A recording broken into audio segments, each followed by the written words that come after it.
Goeiemôre. Dit is vanoggend donderdag, die 3de April 2025. Mag die Here met julle wees.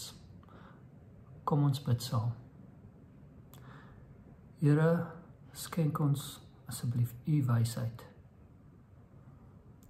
Here, gee dat ons sal besef dat wysheid en intelligensie nie dieselfde is nie.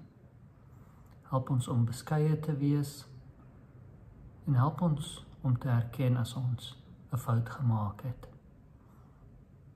Here, gee dat ons lewe op u rig en dat ons sal kan onderskei tussen wat reg en verkeerd is. Here, gee dat ons altyd u geregtigheid sal soek in hierdie wêreld. Amen. Nou die tema van Spreuke is wysheid. Maar wat is wysheid? Is intelligensie en wysheid dieselfde ding? Kan iemand wat baie slim is, dwaase besluite neem? Ja, dit gebeur gereeld. Wysheid en intelligensie is nie dieselfde nie.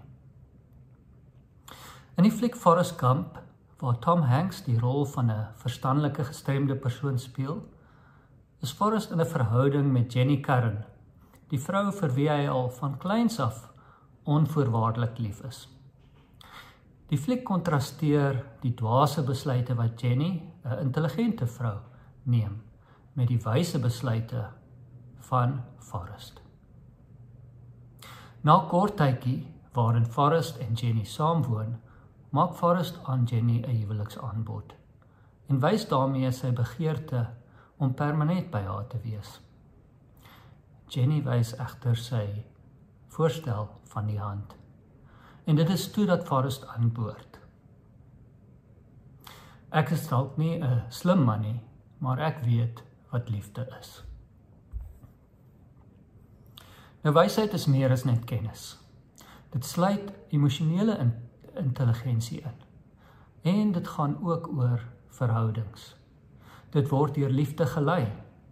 Dit het 'n morele, geestelike en 'n praktiese dimensie. 'n Persoon kan intelligent en verwaand wees. 'n Persoon kan intelligent en hardkoppig wees.